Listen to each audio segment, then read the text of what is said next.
Hello, welcome to a tensed evening. Good evening പറയാൻ ഈ ഘട്ടത്തിൽ നമുക്ക് കഴിയില്ല. 1975 ശേഷം ഇന്ത്യയുടെയും ചൈനയുടെയും അതിരുകൾ പുകയുകയാണ്.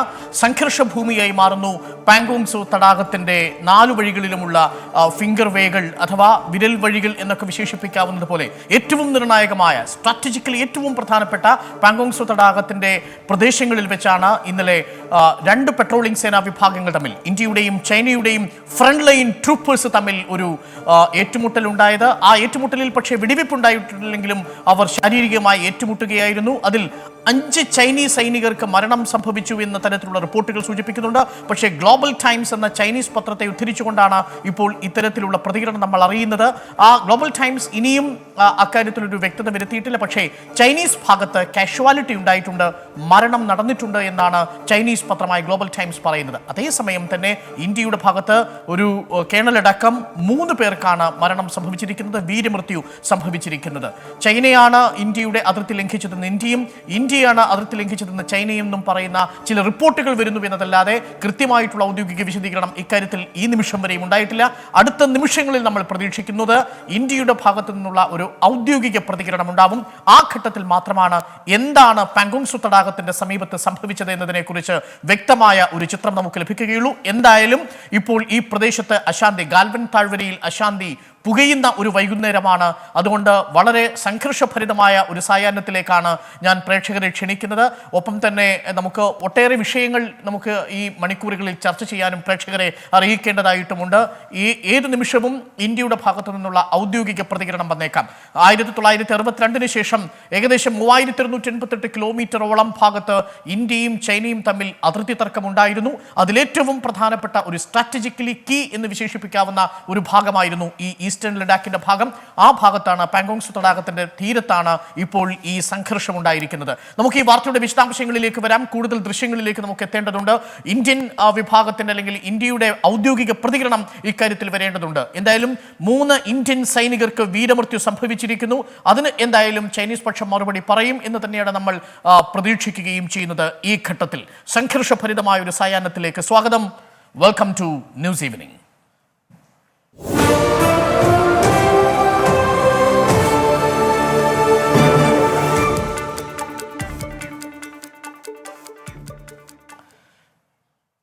നമുക്ക് നോക്കാം.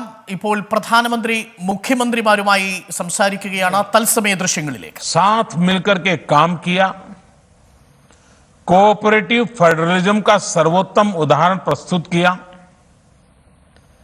साथियों, जब कोरोना दुनिया के अनेक देशों में चर्चा का विषय भी नहीं बना था, तब भारत ने इससे निपटने के लिए तैयारियां शुरू कर दी थी, फैसले लेने शुरू कर दिए थे. हमने एक एक भारतीय की जिंदगी को बचाने के लिए दिन रात मेहनत की है. बीते हफ्तों में हजारों की संख्या में हमारे भारतीय भाई बहन विदेश से अपने वतन वापस लौटे हैं. बीते हफ्तों में लाखों की संख्या में प्रवासी श्रमिक अपने अपने गांव पहुंचे हैं. रेल, रोड, एयर, सी सारे मार्ग करीब करीब अब खुल चुके हैं. लेकिन इसके बावजूद, हमारी इतनी जनसंख्या होने के बावजूद भारत में कोरोना संक्रमण उस जैसा विनाशकारी प्रभाव नहीं दिखा पाया. भारत में कोरोना संक्रमण उस जैसा विनाशकारी प्रभाव नहीं दिखा पाया जो दुनिया के और देशों में कोरोना ने आफत पैदा की है. दुनिया के बड़े बड़े एक्सपर्ट्स, हेल्थ के जानकार, लॉकडाउन और भारत के लोगों द्वारा दिखाए गए अनुशासन की आज भारी चर्चा हो रही है. आज भारत में रिकवरी रेट 50% से ऊपर चला गया है. आज भारत दुनिया के उन देशों में अग्रणी है जहां कोरोना संक्रमित मरीजों का जीवन बच रहा है। कोरोना से किसी की भी मृत्यु दुखद है। हमारे लिए किसी एक भारतीय की भी मृत्यु असहज करने देने वाली है। लेकिन ये भी सच है कि आज भारत दुनिया के उन देशों में है जहां कोरोना की वजह से सबसे कम मृत्यु हो रही है।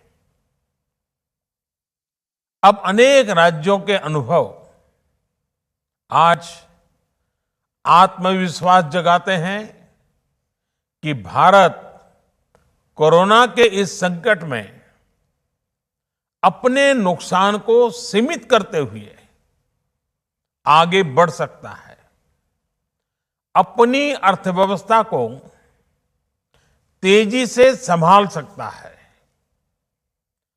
साथियों, बीते 2 हफ्ते के अनलॉक 1 ने हमें एक बड़ा सबक ये भी दिया है कि अगर हम नियमों का पालन करते रहें, सारे दिशा निर्देशों को मानते रहे, तो कोरोना संकट से भारत को कम से कम नुकसान होगा। इसलिए मास्क या फेस कवर, उस पर बहुत ज्यादा जोर देना अनिवार्य है, आवश्यक है। बिना मास्क या फेस कवर के घर से बाहर निकलने की अभी कल्पना करना भी सही नहीं है। ये जितना खुद उस व्यक्ति के लिए खतरनाक है, उतना ही उसके आसपास के लोगों के लिए भी।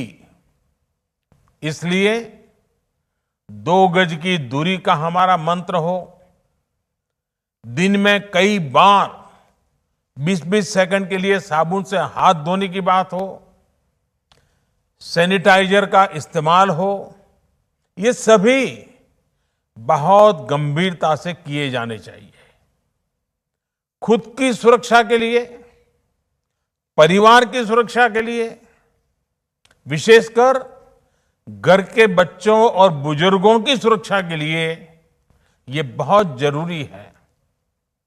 अब तक लगभग सारे ऑफिसेस खुल चुके हैं। प्राइवेट सेक्टर में भी लोग ऑफिस जाने लगे हैं। बाजारों में, सड़कों पर भीड़ बढ़ने लगी है। तो ये सारे उपाय ही कोरोना को तेजी से फैलने से रोकने में मददगार होंगे। थोड़ी सी भी लापरवाही, थोड़ी सी भी ढिलाई,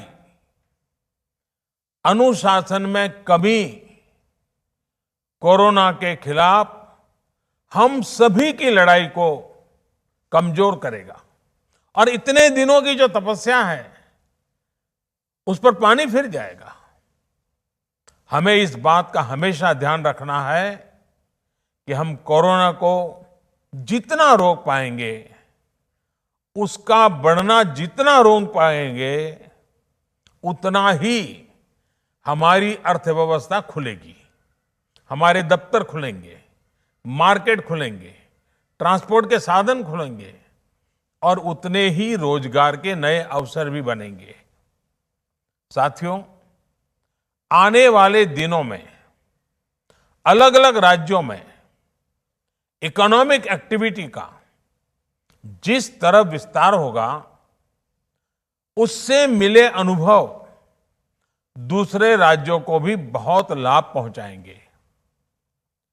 बीते कुछ हफ्तों के प्रयासों से हमारी अर्थव्यवस्था में ग्रीन शूट्स दिखने लगे हैं। पावर कंजम्पशन जो पहले घटता जा रहा था, वो अब बढ़ना शुरू हुआ है।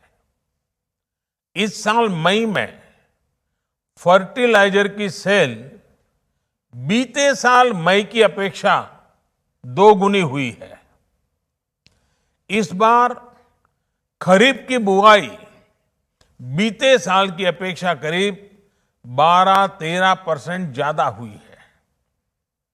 टू व्हीलर्स का प्रोडक्शन लॉकडाउन से पहले के स्तर का करीब करीब 70% तक पहुंच चुका है। रिटेल में डिजिटल पेमेंट भी लॉकडाउन से पहले की स्थिति में पहुंच चुका है। इतना ही नहीं, मई में टोल कलेक्शन में बढ़ोतरी होना इकोनॉमिक एक्टिविटी में वृद्धि को दिखाता है। लगातार 3 महीने तक एक्सपोर्ट में कमी के बाद जून में एक्सपोर्ट फिर से बाउंस बैक करके पिछले साल के प्री कोविड पीरियड में पहुंच गया है। ये तमाम संकेत है जो हमें प्रोत्साहित कर रहे हैं, आगे बढ़ने के लिए प्रेरित कर रहे हैं। साथियों, आप में से अधिकतर राज्यों में एग्रीकल्चर, हॉर्टिकल्चर, फिशरीज और एमएसएमईज का हिस्सा बहुत बड़ा है। आत्मनिर्भर भारत अभियान के तहत बीते कुछ दिनों से इन तमाम सेक्टर्स के लिए अनेक प्रावधान किए गए हैं। एमएसएमईज को सपोर्ट करने के लिए अनेक फैसले हाल में लिए गए हैं। समयबद्ध तरीके से एमएसएमईज को बैंक से क्रेडिट दिलाने का प्रयास हो रहा है।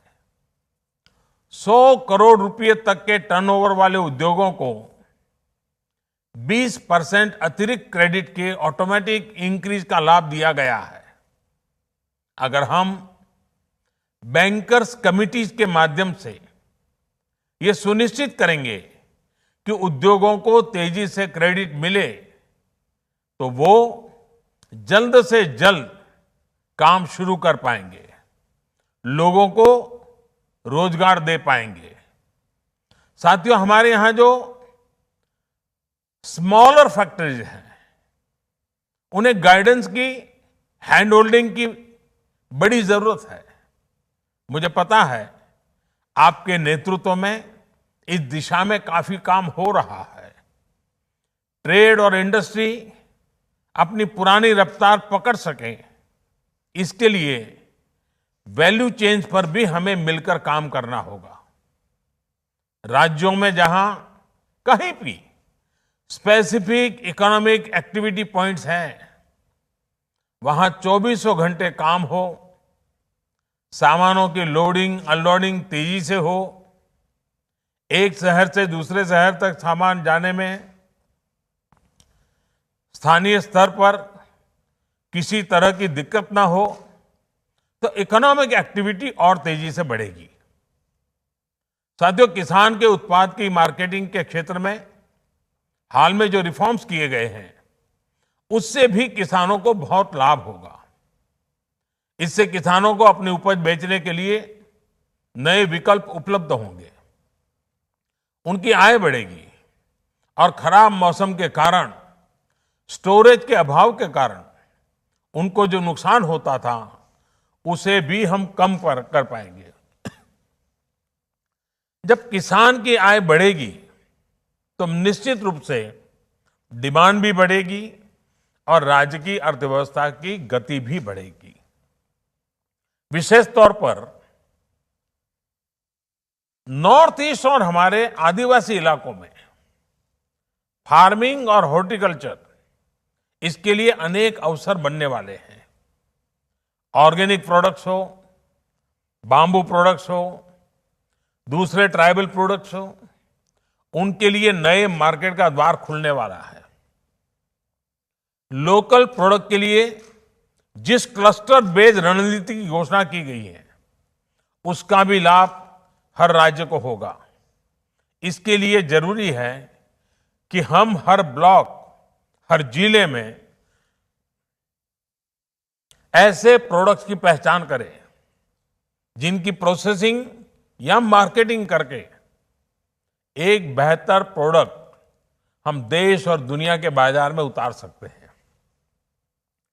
साथियों, बीते दिनों आत्मनिर्भर भारत अभियान के तहत जितनी भी घोषणाएं की गई हैं, वो एक निश्चित समय सीमा के भीतर जमीन पर उतरे, इसके लिए हमें एकजुट होकर काम करना है।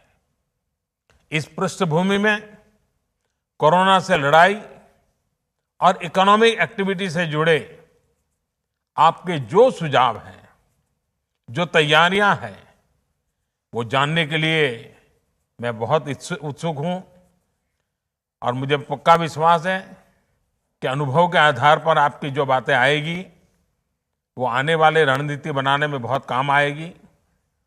मैं गृह मंत्री जी से आग्रह करता हूं कि वे आगे की चर्चा का संचालन करें।